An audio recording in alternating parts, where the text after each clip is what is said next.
Hey, well, it looks like that we have all of our members, or almost all of our members here. So I will call the meeting of the Committee on Industrial Programs to order, and I will ask our committee policy person, Mr. Brody, to call the roll.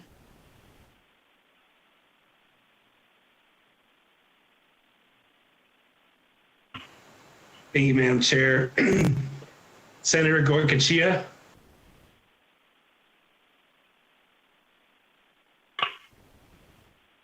Senator Goycochea.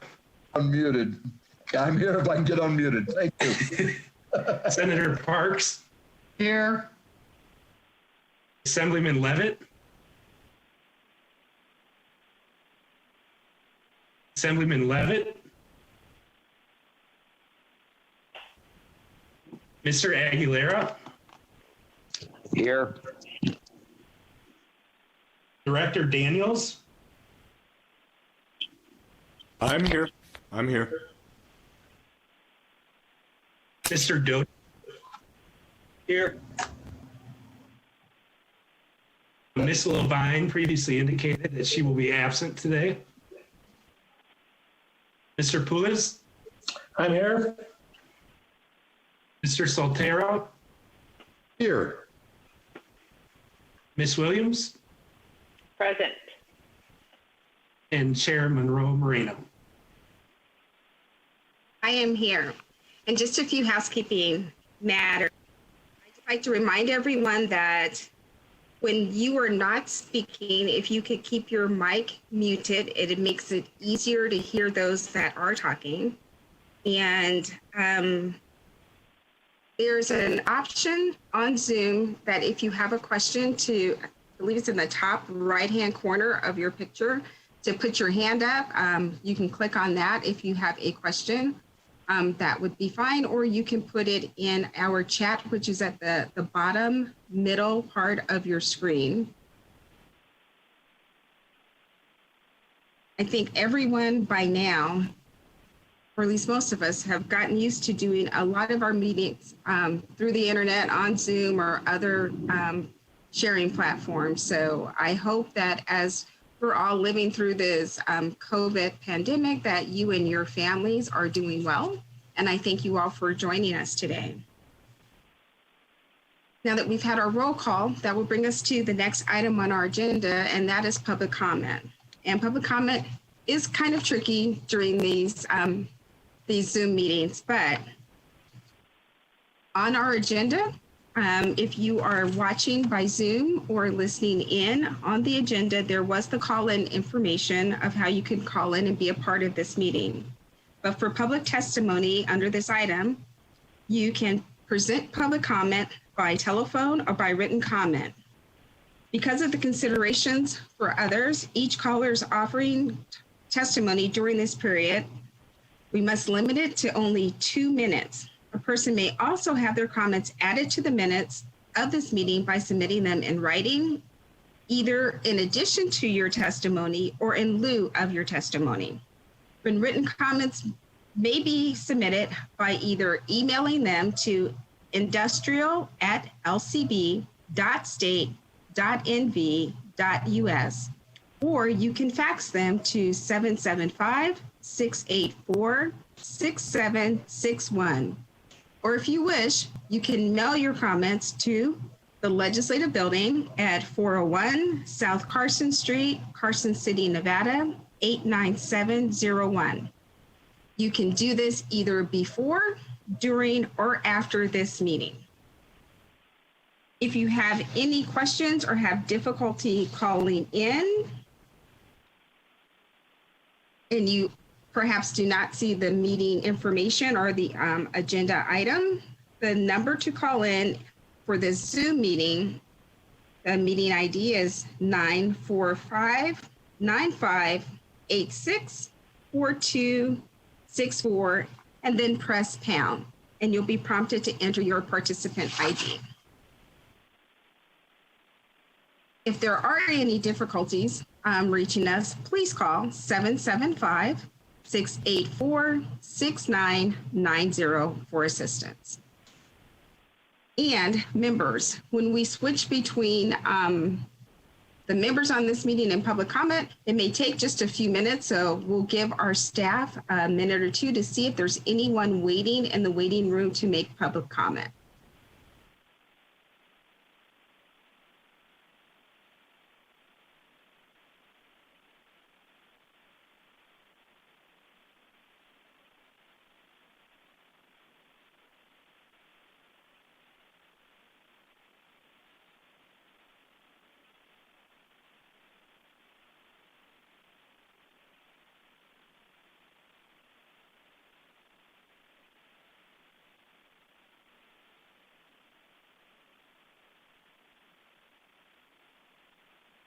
Do we see anyone in our waiting room to make public comment? Hello, Madam Chair. The line is up and working. However, there is nobody in the public comment lobby at this time. Thank you for that. There will be another public comment section at the end of our meeting, so we will move on to the third item on our agenda, and today that will be the approval of the minutes from our meeting from December 12th. I hope all the members had an opportunity to review the minutes. They're in the meeting packet, which is online, and I believe that starts on page 3 of our packet.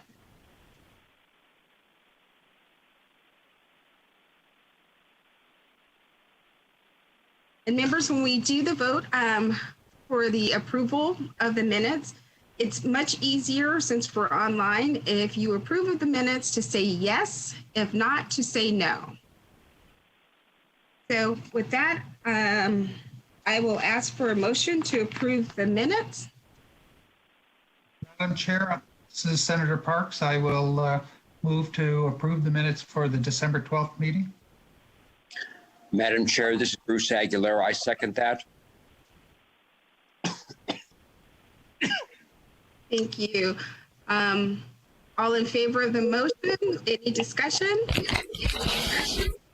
Madam Chair, sorry, this is Brody Leiser. I think it was my understanding that we needed to do a roll call vote. Correct. I was about to ask you to do the roll call. I can handle the roll call vote, Madam Chair. I would just note for the record, Assemblyman Levitt has joined the committee meeting. So we've marked him as present. Thank you. Thank you. So the motion is to approve the minutes from the December meeting. Senator Goycochea? Yes. Senator Parks? Yes. Assemblyman Levitt? Yes. Chairman Moreno? Yes. Mr. Aguilera? Yes. Director Daniels? Yes. Yes. Mr. Doty? Yes. Ms. Levine is absent. Mr. Booz? Yes. Mr. Saltero? Yes. Williams? Yes. Motion passes. Thank you, Madam Chair.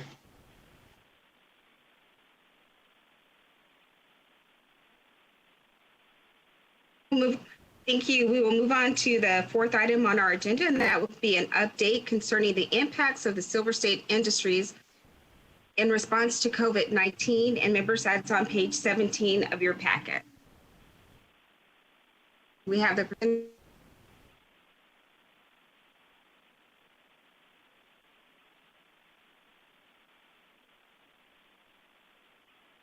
remember to unmute yourself when you're ready to speak.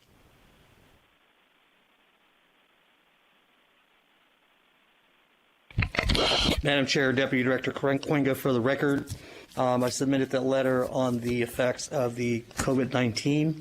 I hope everybody has that. If there's any questions, I'm available to answer.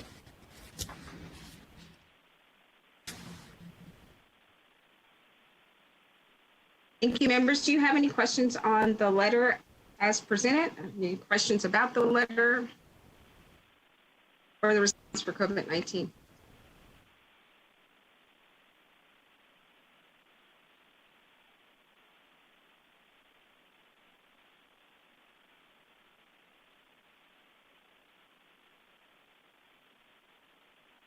I have just one question. In the letter, there's the 20,000 masks produced, or I'm sorry, 132,000 masks that are produced.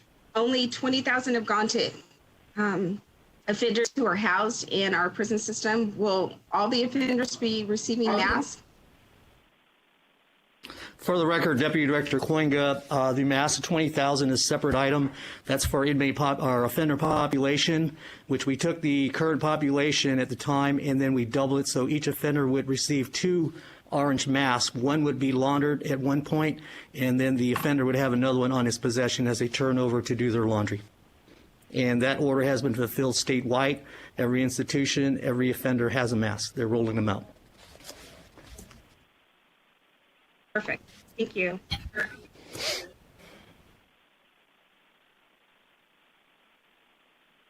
Any other questions on item 4 on our agenda?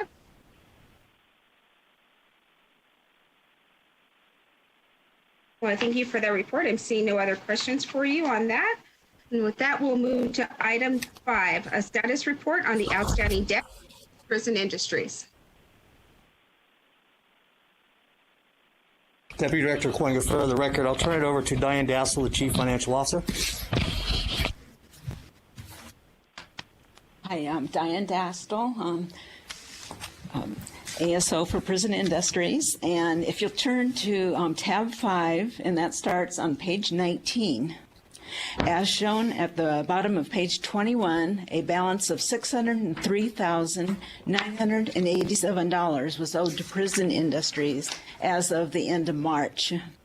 The largest balances owed to PI are marked with an asterisk and make up our top 10. The majority of the receivables are composed of these 10. They owe a total of $472,650, or 78% of the total receivables due. 4 of the top 10 are private customers, Diamond Mountain Distributors and Sewing Collection. They always run balances since they continually do business with us and have contracts with PI. The other 2 private customers do not have a contract. However, they always pay their invoices promptly. The 6 remaining top 10 customers are government agencies in which we can depend on their payment. We do have 2 auto shop customers that have balances over 121 days past due. One customer owes $2,881.76 on this report. The Comptroller's Office was able to collect the balance for us. However, PI's share was only $2,256.21 after fees. Therefore, $625.55 was written off as a bad debt just recently. You'll see that in the next financial statements. The other auto shop customer owes $4,771. The shop just finished redoing a few little things on his car, and he assured us he will pay once he re-inspects his vehicle. And also at the last meeting, we mentioned that we were having issues collecting from Hawaii. They ended up paying us the $41,870 in late January. And then they paid us $1,487 in interest as the first part of February. So that was a nice surprise. And we believe we can collect on the remainder of the receivables. So I'd be glad to answer any questions. That report. It's nice to see that Hawaii did come through. That was a little concerning. Members, I'll open it up to questions. Madam Chair, this is Bruce Aguilera. Can I ask a quick question? Yes. Madam Chair, on how, can you refresh my memory? What did we do for Hawaii? What did they purchase from us?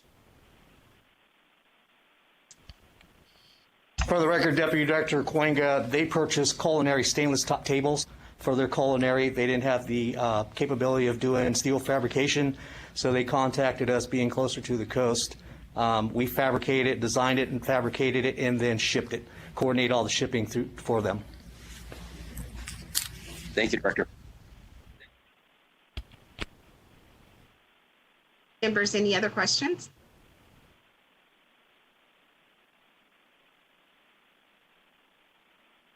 And the loss on the one vehicle, how much was that loss that had to be written off? I'm sorry, I didn't catch that in my notes.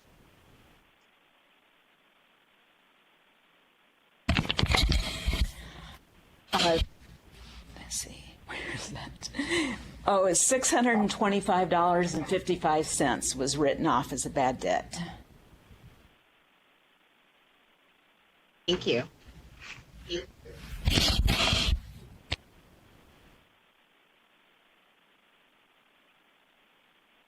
Okay, I am not seeing any other questions from any other members. No hands raised. So I thank you for that report.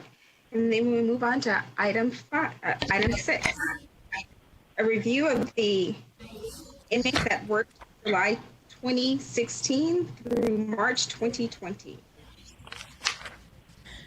Yes, for the record, Diane Dastel. At our last meeting, we reported that in FY17, the average population was 14,096 individuals, with 3.3% of the population working.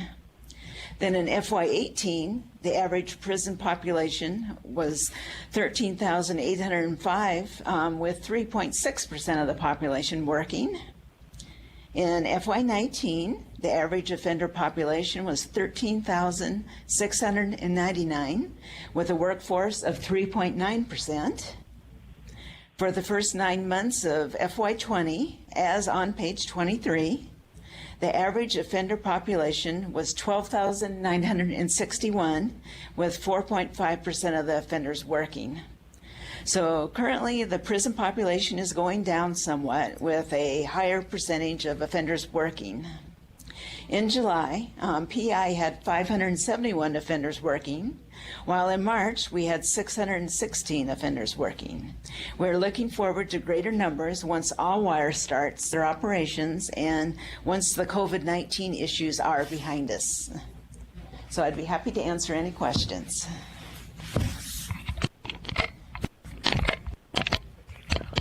Thank you for the report. Members, do you have any?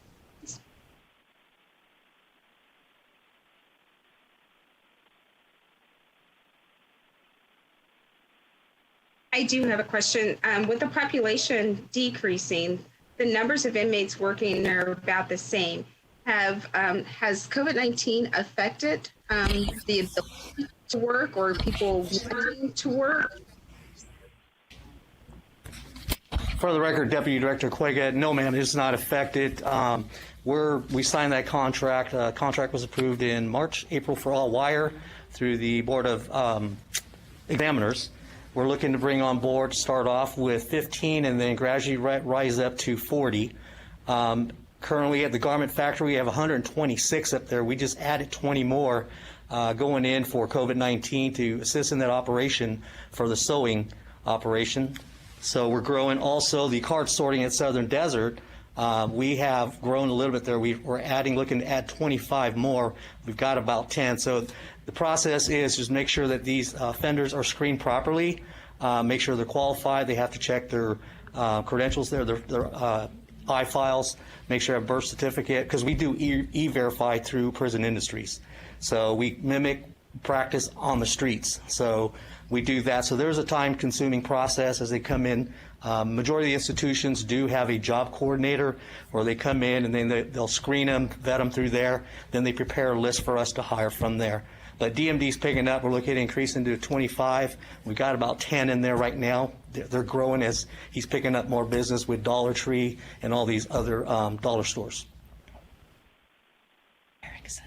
And for the record, also, Deputy Rick Quenga, the Erickson Trust Company, we had 12 up there, and at this point, they're not working since the COVID, since we shut down.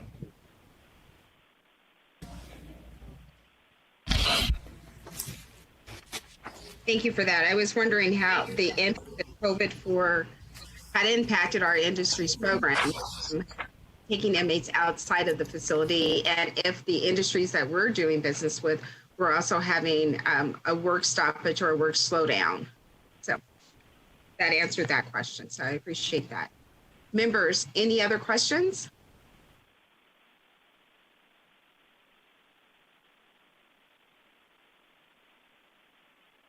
Okay, seeing none, we will move on to item 7, which is a review of the deductions from inmates' wages for room and board, the prison's capital improvement fund, and the victim of crimes fund.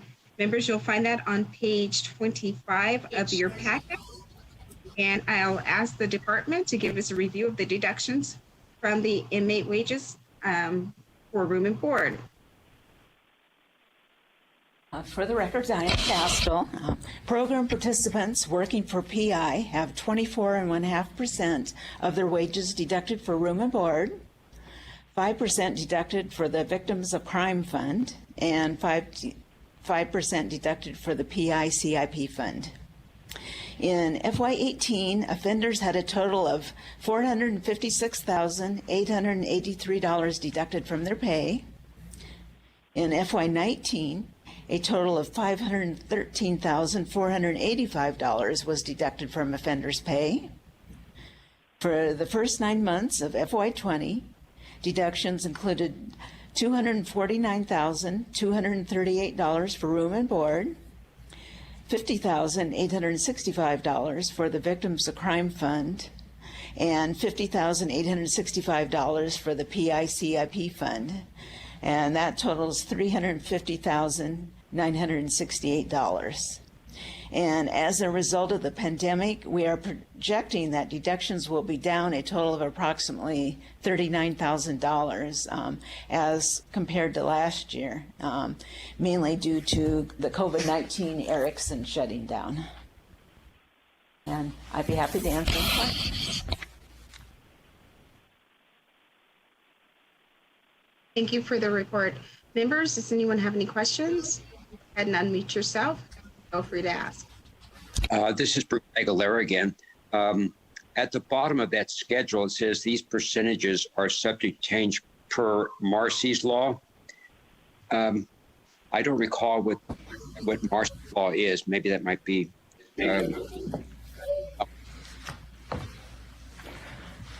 For the record, Deputy Director Coinga, Marcy's law is a new law has been enacted, and we're working that with our Administrative Regulation 258.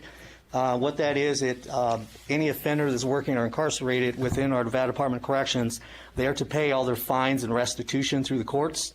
What's going to happen is we started an act and working with the Attorney General's office. It was supposed to be where they pay restitution, and it's like who's on first base, second base, third base.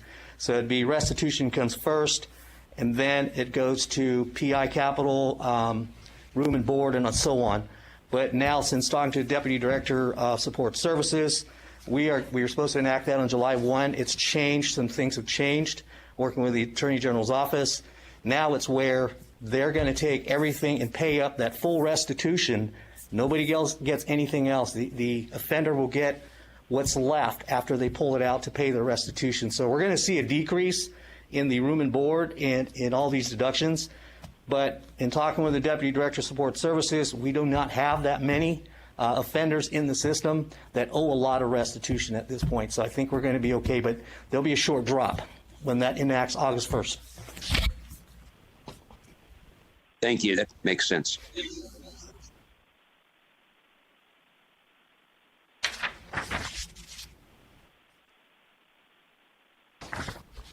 Any other questions on this report?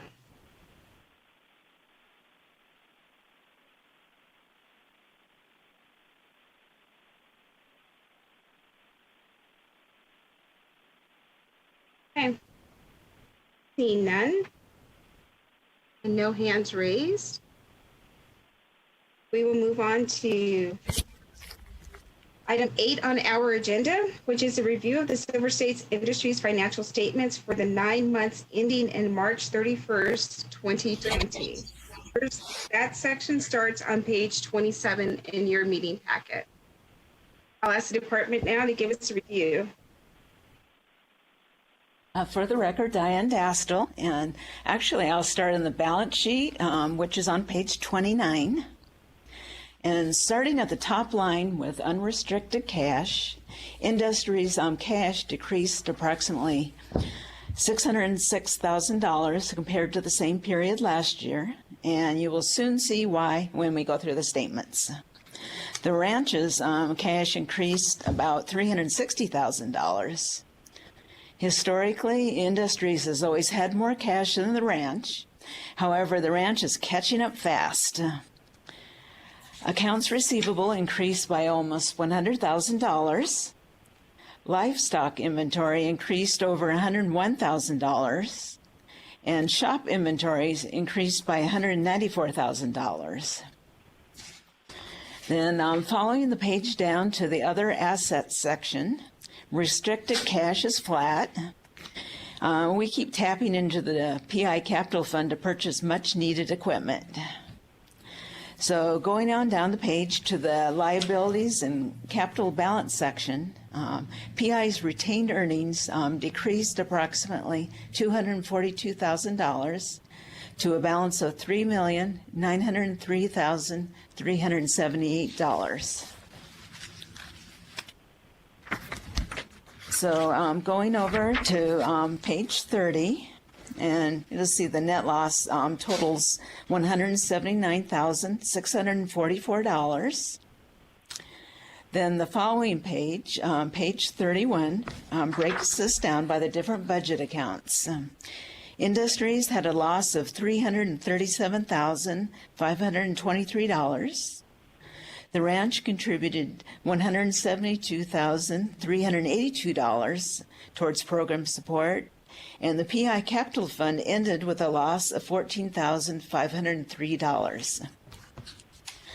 Then I'm going on to page 32. This simply illustrates how the changes in retained earnings was arrived at. We started with the retained earnings balance as of July 1st, 2019, and subtracted out our loss. So going on to page 33, that has PI's central admin section. License plate fee revenue decreased by approximately $54,000, while capital improvement revenue was relatively flat. Rental income increased $20,000 due to sewing collection. Administrative fees decreased by approximately $20,000, primarily due to Diamond Mountain Distributors. Total revenue decreased by approximately $63,000. Then going down to the general and administrative expenses, this really tells the story of Industries' loss. The admin section has a net loss that increased about $522,000. It can mainly be attributed to two things. We made an investment to replace the membrane on the sprung structure at Southern Desert Correctional Center. That was approximately $164,000. But you have to spend money to make money. And All Wire signed a multi-million contract and will be utilizing the building and putting offenders to work. The big ticket item is the state cost allocation. It increased $277,129 over last year for this 9-month period. And as you guys know, I previously complained that it ballooned in the budget this year to almost $500,000, which is really crippling PI. And then if we go on to page 34, our new detergent section is listed. It was created as a response to COVID-19, and this section is manufacturing hand sanitizer, but we'd like to expand that a little bit in the future. It began production on March 23rd, as we stated in the pandemic report. Listed are some startup costs for basically the first week. And of course, we did not have any sales that early on. And as of the end of May, we had produced 3,508 gallons of hand sanitizer. So going on to page 35, our mattress factory is listed. Their sales increased approximately $70,000. They did bring their cost of sales down somewhat. Their cost of sales is 84% of their sales. It is still high, but the shop supervisor is working on it. Their total general and administrative manufacturing expenses have decreased approximately $9,000, so that helps a little bit. So the mattress factory had a $76,367 turnaround. They went from a loss last year to $6,631 available for program support this year. So going on to page 36, it has the print and bindery shop. Sales increased approximately $91,000, mainly due to selling officer uniforms. General and administrative manufacturing expenses decreased approximately $20,000. The shop's earnings available for program support is $11,663. The shop supervisor retired after 19 years of service. We do miss Mary. We had to pay out her leave, but the time the position was vacant pretty much made up for the payout. And we appreciate our new shop supervisor, Shauna, though. She's doing a really good job.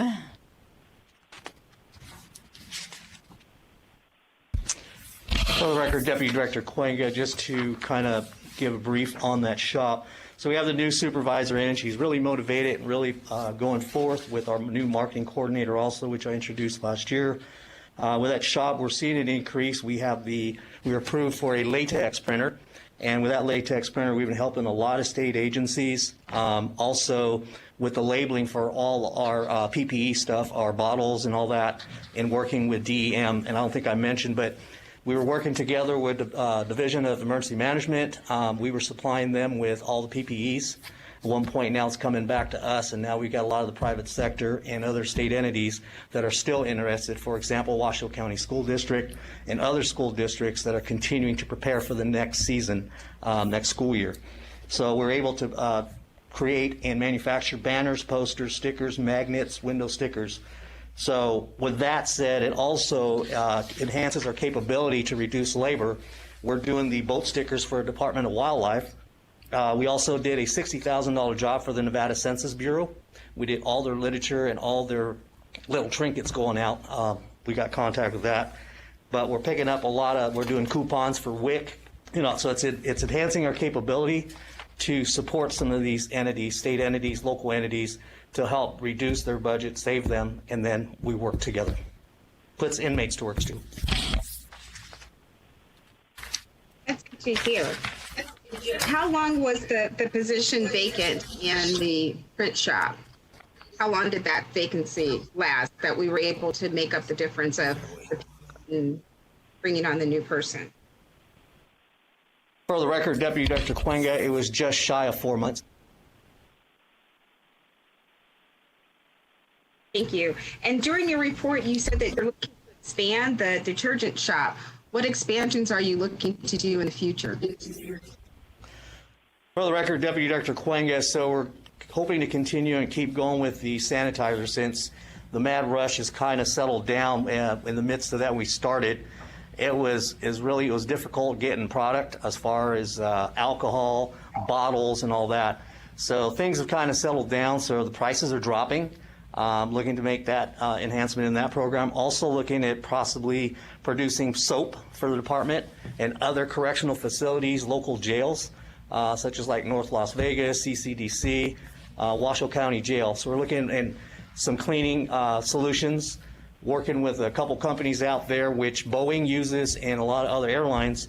They have a spray that we're talking about. It's kind of expensive right now, but the price will drop, where you spray this substance and you don't have to wipe it down, but it's supposed to be good for MRSA and also for COVID-19.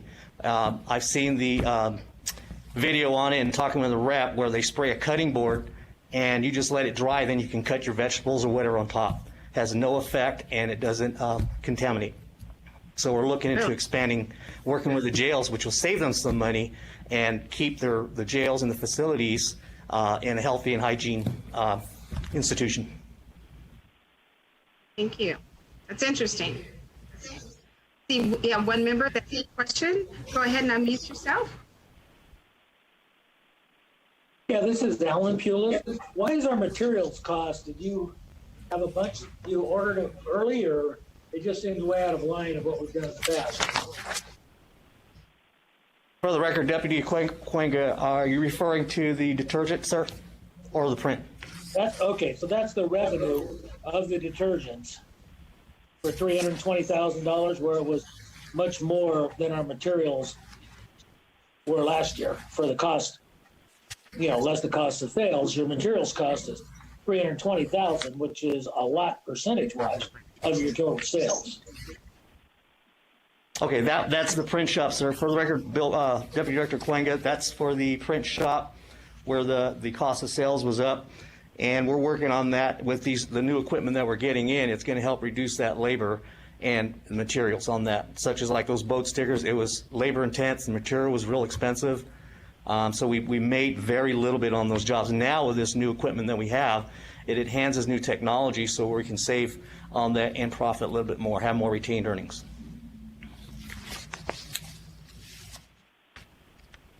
Thank you. That's all I needed.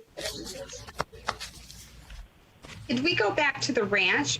Early in your report, you said the ranch was bringing in more money. Could you tell us what changes have happened at the ranch? Give us an update of why that change has happened. For the record, Deputy Director Cuenga, the ranch, the revenue has gone up. Justin Pope, who is a ranch manager, has done a tremendous job down there with his team in cutting costs. But the biggest factor into the increase of that revenue is the horse program, the BLM horse program. I think in December we were kind of low on the horse numbers. I want to say it was approximately 500 to 700. At this point, we are, one second please. The horse count went up, so we are up to 1,500, approximately 1,526 horses and 30 burros. So the horse numbers keep going up, which makes us have more retained earnings. So that horse number going up really increased our capacity over there. We're permitted up to 2,000. So we're getting up there. We just shipped out 30 horses, and I believe we're getting some more coming in. But BLM has worked really close with us, and I was glad that we could refrain from sending that letter out. Mr. Pope was working closely with the BLM director and the borough manager locally, and since then, working with them, the horses started coming in. The more horses we get, the more we can have more retained earnings. Thank you for that. I truly wish we were in the room together because I would love to see my colleague, Senator Gocachia's face right now. I know he has been advocating to increase the amount of horses that we've had for as long as I've been on this committee. So I hope this makes you happy, Senator.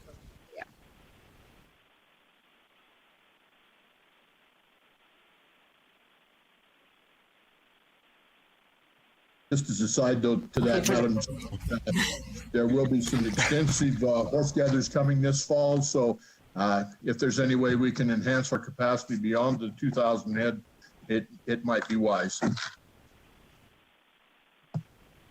For the record, Deputy Director Cuenga, I would have to think Justin Pope's up in the north. I don't know if we can see him, but I know we're permitted to 2,000. I think we're running out of space. Plus, we have that pond out there we're retained. So under the EPA, we have to be real cautious as to what our count is. There'll be a lot more assessments and studies to see if we can increase that. We probably have to get a new pond out there, which is lined for EPA as far as contaminants going into the ground. Yeah, Justin Pope for the record. That it's just a matter of increasing our concentrated animal feeding operation, our CAFO permit through NDEP. The situation that we're in now, we've got 40 acres slated for our facility, and we collect all the stormwater that runs on that 40 acres, and we're about maxed out on that. So we would have to start another another facility and another drainage system and collection system which is definitely doable. It's just it'll be a large investment to get that going. Madam Chair, if I may, well, let's go ahead and run at 2,000 for a while and see how that works. Justin Pope, for the record, I'm very pleased, and BLM did let me know that when they start gathering, we'll be one of the first stops. That's good to hear. That's really good to hear. All right, any other questions or comments on this item? For the record, Diane Dastel, actually, I'm not finished. Okay. Okay. So actually, we're going to go to page 37, the furniture and metal shops. Furniture's revenue increased approximately $72,000, and metals revenue also increased approximately $87,000. So furniture's share of the combined total revenue of $390,999 was 53%, while metal had 47% of the total.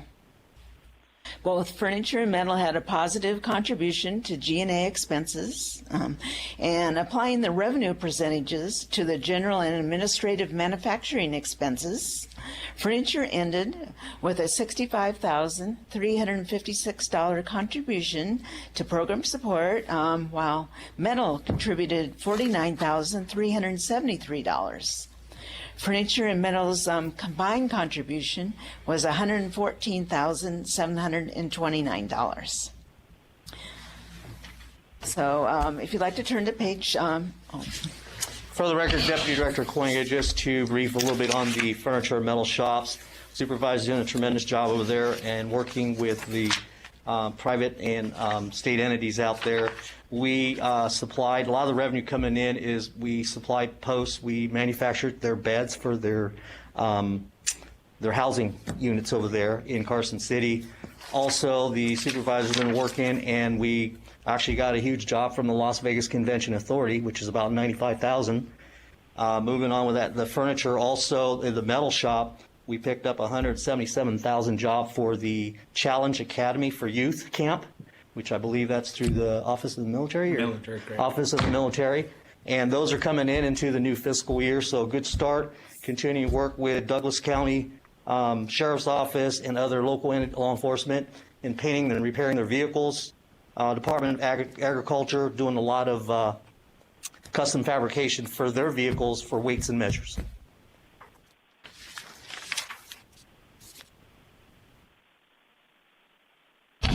For the record, Diane Dastel. If you want to move on to page 38, we have our auto and upholstery shop along with their manpower operations. Auto sales decreased approximately $34,000 compared to last year. Auto contributed $26,885 to general and administrative manufacturing expenses. Card sorting's contribution was $2,774. So between the auto and manpower operations, they experienced a combined $81,842 loss. Deputy Director Coinga and PI's most experienced shop supervisor spent a week at the shop this month, and they are in the process of making a lot of changes and improving the shop, as it does have a lot of potential, and we should see a turnaround next fiscal year. For the record, Deputy Director Coinga spent some time with the shop supervisor, Matthew Brown, who runs the furniture, metal, mattress. Going down there, Craig Korsgaard used to be supervisor. He retired in January of this year. We had a new supervisor that came in September of 2020. Since has resigned as of June 11th. So that position is open now. I'm hoping to try to get that filled. Going in there, reorganizing and looking at the operations from an operation standpoint, some of the administrative procedures and operating procedures were not being followed. A lot of the tendencies that we were having in the losses, vehicles were coming in and we'd start working on it, and then we would be waiting for an engine or waiting for parts from the customer, which delays. So when we get the vehicle in, we have to have it in a timely manner, have the parts in. I have since changed the quoting process and the agreement that if there is a delay from the customer, if it doesn't come in within a week or two, that we would assess them for a storage fee. Because the longer that car sits there and we're waiting for the customer, we're losing money. There's no reason for that shop to actually be in a loss. It's actually half of that now in looking at the most current financials. Looking at it and getting the vehicles in, getting them out, they have a long waiting list. So, and the invoicing wasn't being done properly either. So I have gone in there and instituted the new wage schedule for the offenders. I've got the officer working with me. We're managing it from the north and working together daily. That shop's going to see a turnaround. They're starting to turn vehicles around and not waiting on customers for them to bring their materials in also. The other thing is we're consuming a lot of time within our own pockets searching out all these parts for the customers.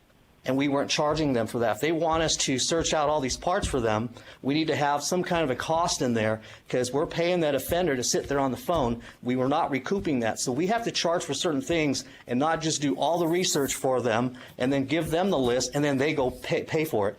Well, we take a loss because we mark up the materials. That's how we can make some profit off that and increase our retained earnings. But there's a multiple factor that we're changing in there for that shop. And I see in about 6 months, we're going to flip that shop over, if not sooner.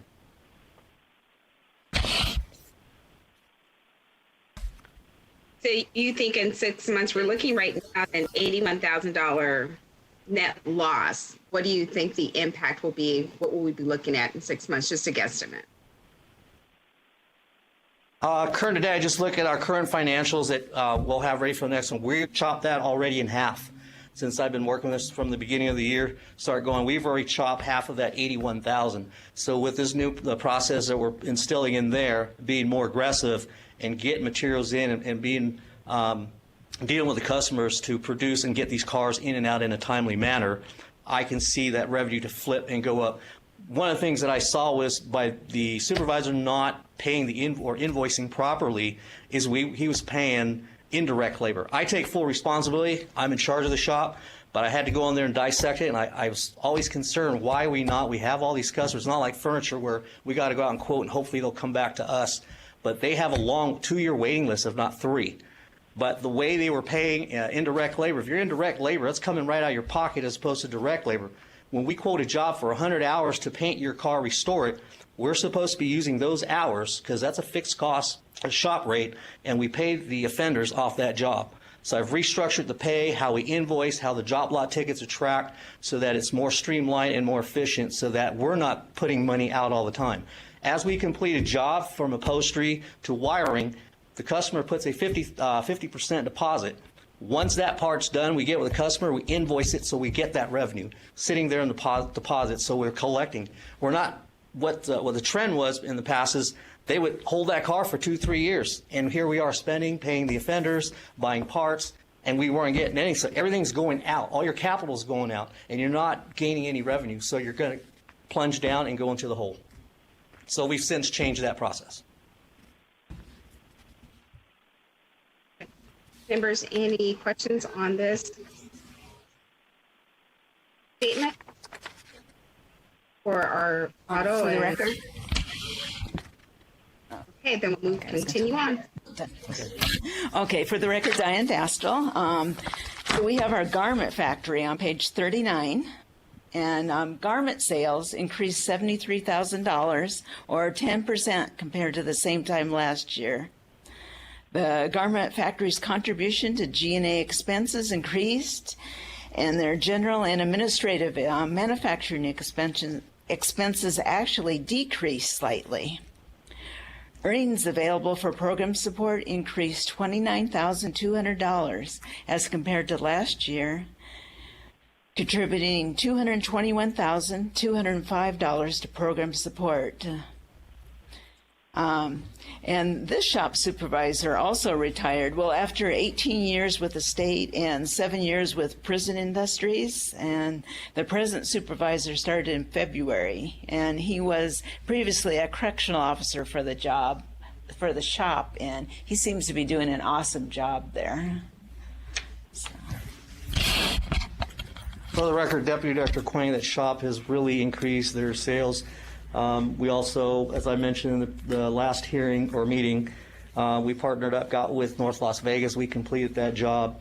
That was about a $17,000 or $20,000 job we did for North Las Vegas. We have private partners that we produce products for, which is under the PI program, the Prison Industries Enhancement Certified Program. Also, what really helped is the supervisor came in February of 2020. Just in the PPE that he produced, he produced just over 155,000 in PPE, and that was to hospitals and emergency management, and which I failed to mention earlier, the hand sanitizer. We did 100, combined with the sanitizer and the gowns and masks and all that, we did over 288,000 in revenue for PPE from the detergent, which has not been recognized yet because we're still invoicing and getting those revenues in. That's impressive. Thank you.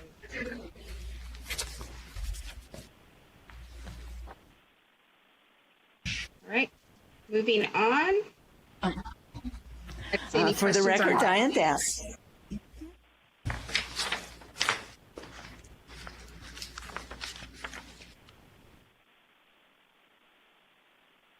Okay, for the record, Diane Dastel. The ranch is on pages 40 and 41. And total sales for the ranch increased approximately $312,000 or 18%. All sections provided a positive contribution except for the stray horse section. The state has not had any horses for the ranch to board this year. The BLM section performed the best.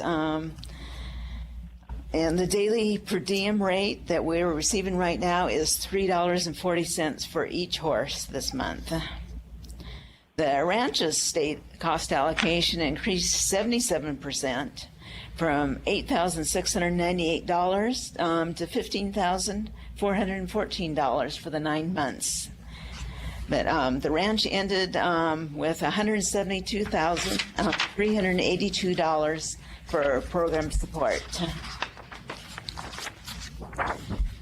And then the last page, page 43, shows that PI as a whole ended the 9 months with a $179,644 loss.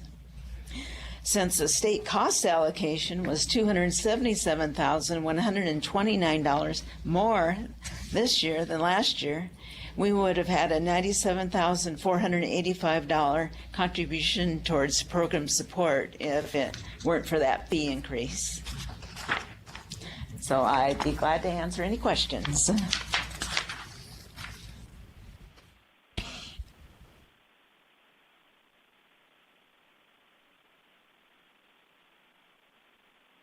For the record, Deputy Director Coinga, I'd like to ask Justin Pope to kind of brief the committee with BLM, working with them. They're doing a fertility control trial at the BLM facility. I'd like to turn it over to Justin Pope, if he can brief the committee members on what's transpiring with that program. Madam Chair, this is Brody. This is Brody Leiser. Yes. Before, I apologize for interrupting, but before Mr. Pope provides the update referenced by Deputy Director Coinga, I'd like to just follow up on the statewide cost allocation charge that Ms. Dasdell was referring to. As she testified to, this is an issue that was brought up back in the fall of 2019. I know that she has been doing her best to work with the Administrative Services Division, and then if you will recall from our prior meetings, I too had indicated to the committee that I would reach out to the Governor's Finance Office given the increase with the statewide cost allocation. I've done that several times. There has been some changes in leadership at the division, and then with the pandemic, I think some things probably got put to the back burner or fell off the radar. I did speak with the administrator of the Department of Administration Administrative Services Division this morning, as I had reached out to him again last week. While he could not confirm, he did indicate that there potentially is a duplication of square footage that's part of the depreciation calculation that impacts the SWICAP charges for prison industry. So what I had talked to him about this morning was getting confirmation as to whether that is an issue or not, and if it is an issue, what avenues can be taken to rectify it. And I don't know that if there's a confirmation that something is incorrect. I do not know at this point if something can be done this fiscal year to correct it. We're June 29th right now, but that doesn't mean that there's not a potential avenue to correct it and reverse or correct the charge in FY21 or certainly in the next biennium.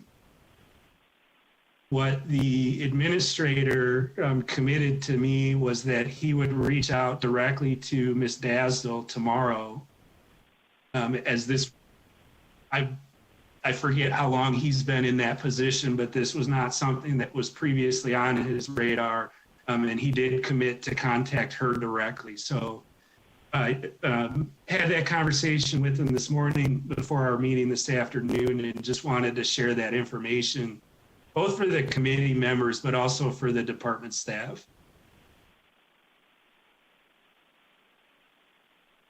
Thank you so much for that update. I know you've been working really hard to rectify the situation, so I truly appreciate that. And I hope that call does come in tomorrow. If it does not, I would ask that you please reach out to Brody and make him aware of that so he can continue working on that with you so we can come to a better understanding of that fee.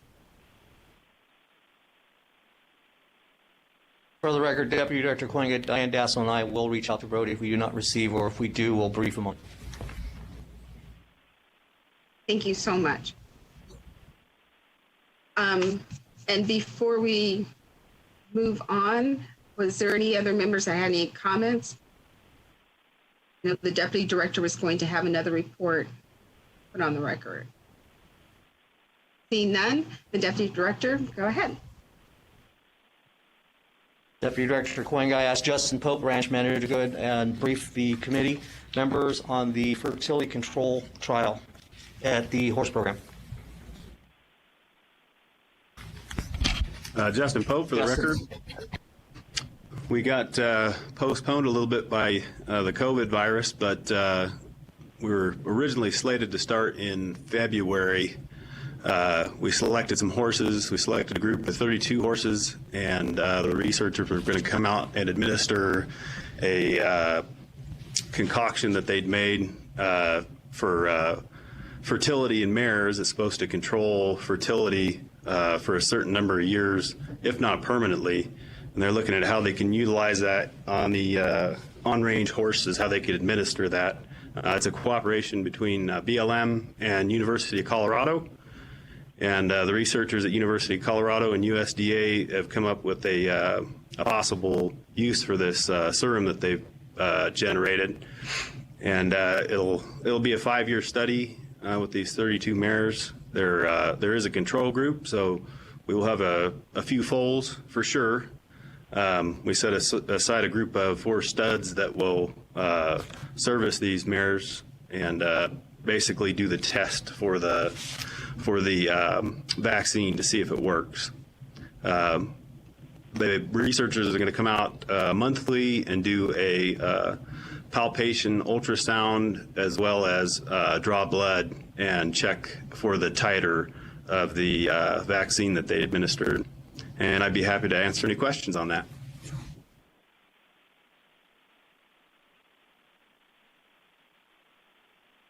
Members, any questions?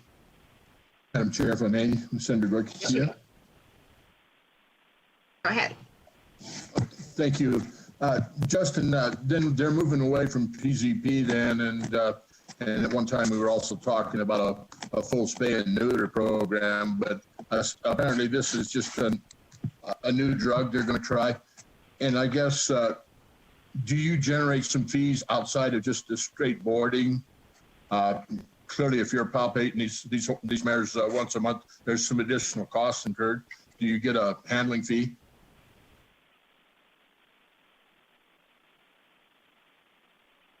Justin Pope, for the record, we did not come up with an additional fee schedule for this project.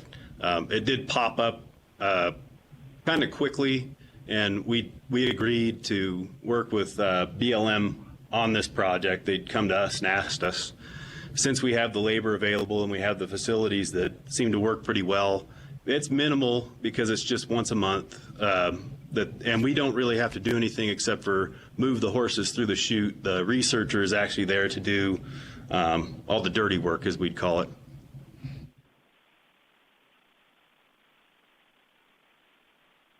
Thank you, Justin. And yeah, clearly one hand washes the other. So if we could help the Bureau there, they should be gracious enough to help us a little more as well. Yeah, very, very interesting in what the study will show, and appreciate it. Thank you, Justin. Thank you, Madam Chair.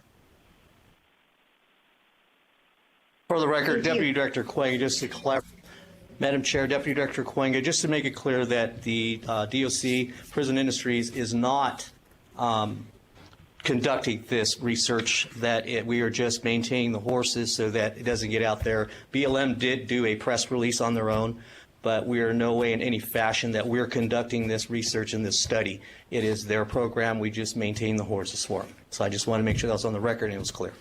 Thank you. Thank you for that clarification. Any other members with comments or questions?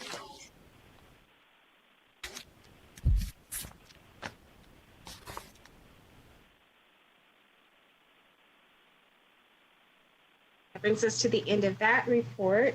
So seeing no comments or questions from the members, we'll move on to item 9 on our agenda.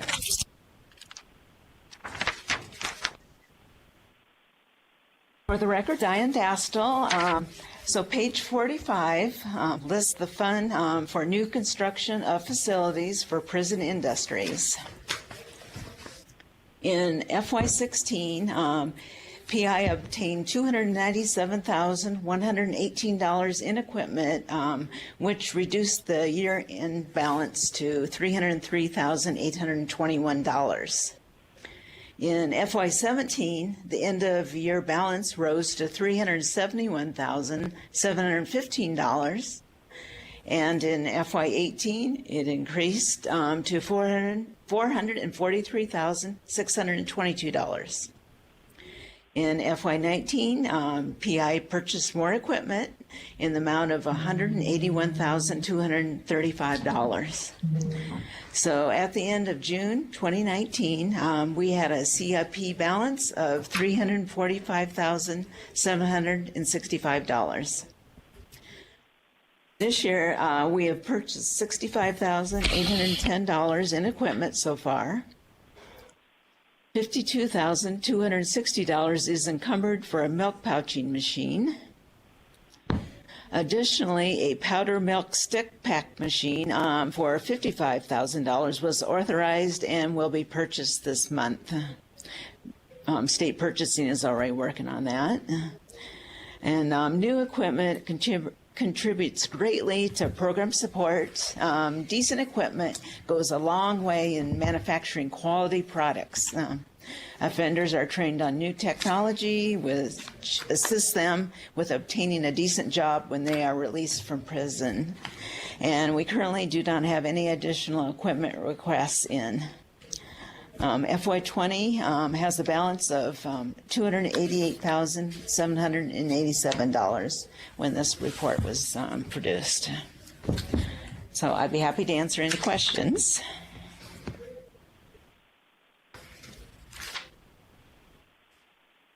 Thank you for that report.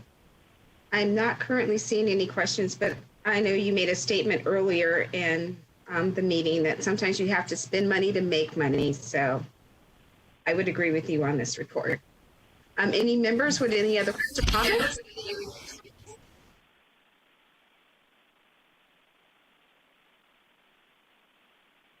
Okay, seeing none, we will move on to our next item on the agenda, item 10. And it was stated earlier that at our December meeting, at the department's request and at the chair's approval, we produced a letter to be sent to BLM about our horse boarding program, and that was approved by this committee. However, I think you can see in earlier reports in item 8 that the number of horses that we have gone up substantially, and perhaps that letter is no longer needed. But since we did approve that in December, and if it's at the membership's liking, I'd like to just take a vote that we not send that letter since it was on our I would ask our committee staff to do a roll call of the vote to rescind sending the letter as we had approved at our December meeting. And motion from anyone on the committee who would like to make that motion, and a second. I would make that motion, but let's not throw it away. We might need it yet. I understand. I would second that. Thank you. I have first Senator Gokachia and a second from Alan Poltz, correct? All right. And Mr. Laser, if you could do a roll call vote for me. Senator Goycochea, Yes. Senator Parks, Yes. Assemblyman Levitt, Yes. Chairman Monroe Marino, Yes. Mr. Aguilera, Yes. Director Daniels, Yes. Mr. Doty, Yes. again, Ms. Levine is absent, Mr. Puis, Yes. Mr. Saltero, Yes. Ms. Williams. Yes. Motion passes. Thank you, members. And that takes us on to item 11 on our agenda.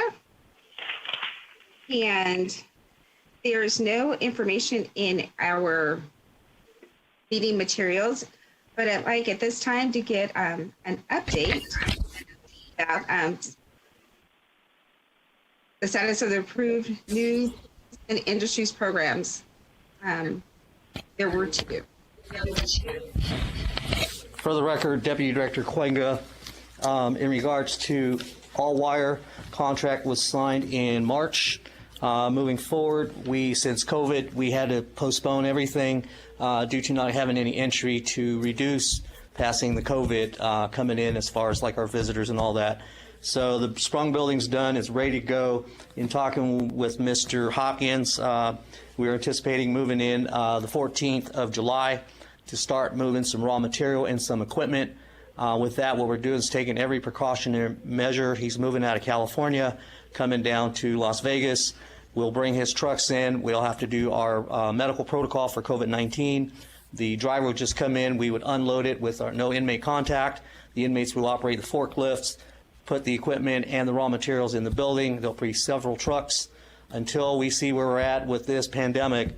Then we will move on forward to start installing the machinery and then start hiring the offenders in there and start training them and move on. He has moved majority of his equipment from Chowchilla, California up to Wyoming because he's moving out of there, out of the California prison. So he's kind of in dire need, wanting to move in, but at this stage in time, I told him we cannot take any chances with this COVID-19 pandemic. We must be safe. We cannot contaminate our population and our staff. We're very stringent about that. So we're doing it in little increments. So moving forward with that. So All Wire, we're doing good. We're moving forward. Ink to Work, we're still negotiating. Now we're talking about moving up north to Northern Nevada Correctional Center to manufacture the ink refills and distribute it from there. We'll be talking again. Since then, he's been talking and working with Matthew Brown, who is a supervisor at the mattress factory. He's also seen a rise and is also looking to see if we can produce body bags. something we never thought about, but I guess that's a market. So we've sourced out the material, looked at it, worked with state purchasing, looking for the materials out there. So we're kind of looking at that now too to see if that's something that we can do feasible and tie that into the mattress factory somehow. And so we're still working with Inc. to work. We haven't moved forward to a contract yet. Oh, thank you for that report. It's kind of sad that we're looking at having to produce more body bags. That just kind of lets you know where we are right now in our society. As far as before that, you said you're still in negotiations. What's held up the negotiations? Or can you say? Yes, for the record, Deputy Director Coinga. So I reminded Mr. Hebert that on prior testimony when we first brought this up that we were looking at Southern Desert to operate about 1,000, 2,000 square foot, looking at about 12 to 15 offenders working in there. And then he changed up and said, no, we're only looking for 2 to 3 to do a distribution center. I totally disagreed, and I reminded him and pulled up the minutes of the meeting and reminded him that we presented this to the committee. This is the direction we were going because we want to put more inmates to work. We are not going to just do a distribution center with 2 so that he can maintain his profitability. It's a two-way street. We have to be profitable too, but we want the offenders to gain skill and put as many as we can to work so that they have some marketable skills prior to being released into the community. Thank you for sharing that. I appreciate it. Letting the members know what's holding up that project. It's not on our end, but on theirs. And that as I remember, that's exactly the conversation that we had. So shame on him for trying to change it. Members, any other questions? This might be our fastest meeting in history. All right, seeing none, we'll move on to item 12 on our agenda, and that will be future topics and scheduling future meetings. We're looking at dates in September and December for our next meetings. Members, please let staff know if there are any dates that do not work for you in those 2 months. That would be appreciated. And then we'd truly like to know if there's any other topics that the members would like to have discussed in future meetings we have not discussed in the past or not on our regular agendas, but something that you would like to know that's going on with prison industries. And if you could get that information to staff, or if you'd like to voice it now, that would be fine.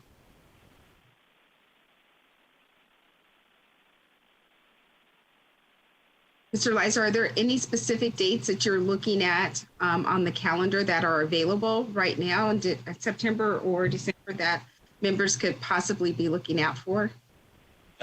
We will, this is Brody Leiser for the record. I think that we had looked at potential dates in hopes to try and get everything scheduled out through the rest of the year. I apologize, I do not have those in front of me. Chair, we will work first through you on potential dates in September and December, and then we'll go ahead and pull the committee members.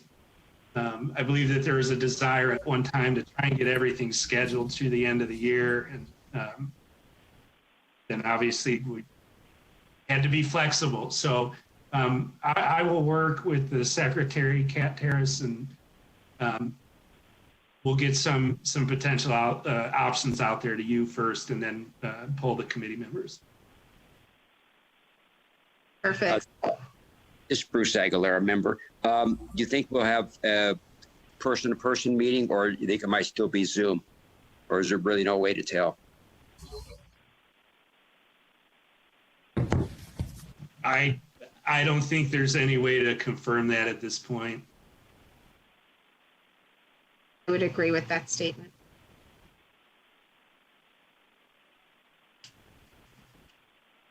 All right, seeing no other comments or questions, that brings us up to the last item on our agenda, and that is public comment. And again, public comment for this section can be presented by phone or a written comment. And because of time considerations and considerations to all callers, We're asking that testimony during this period be limited for public comment to just 2 minutes. And I will give our staff a moment to check to see if there's anyone in our waiting room for public comment.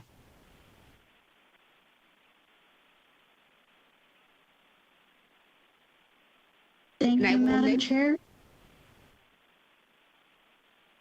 Go ahead. The line for public comment is open and working. However, there are no callers for public comment on the line.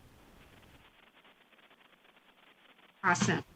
So with that, with no one on our line for public comment, I once again like to thank you all for joining us here for this meeting. We're all going to be pros at Zoom and every other platform to conduct business, and may not want to go back to being in a live room. Everyone's just dressing from the stuff to look professional. Madam Chair? Yes. Sorry. I know that there's no one in the queue right now. Do you want to give them a couple minutes just to see if, ensure that no one calls in? We sure can. Madam Chair, Deputy Director Klinga, can I make a comment? Yes, you may. Yes. I'd like to apologize to the committee and also to the director. I failed to introduce our new director, Charles Daniels. Welcome him aboard, his first meeting. It's been a pleasure working with the director, and I just want to introduce him to the committee members if they have not met with him or seen Director Daniels. But we have a new director, we have a new mission, and we're moving forth. And I just want to introduce the director formally to the committee, and I apologize for not doing that in the beginning. Good afternoon, everyone. I apologize. Once again, my name. Hi. I've been here since December. It's been quite the whirlwind, obviously, with COVID-19 rearing its ugly head. Nonetheless, I have tremendously talented staff that do a great job. Prison Industries is in probably one of the best conditions in our agency. I really appreciate their efforts, and I sincerely look forward to working with each and every one of you. And thank you for the welcome. I had the opportunity to get to meet you just before COVID, and we had planned to get together, and all those plans were put on hold. So I'm looking forward to getting the opportunity to sit down and talk with you in person about your vision and direction for our prison system in general. So, Madam Chair, this is Brody. We still do not have anyone in the public comment queue. thank you for that. So with that, members, I am going to say that this meeting is adjourned at 2:50, and I will see you. Look forward in your emails for dates for our September and December meetings. Have a wonderful day, everyone. Thank you.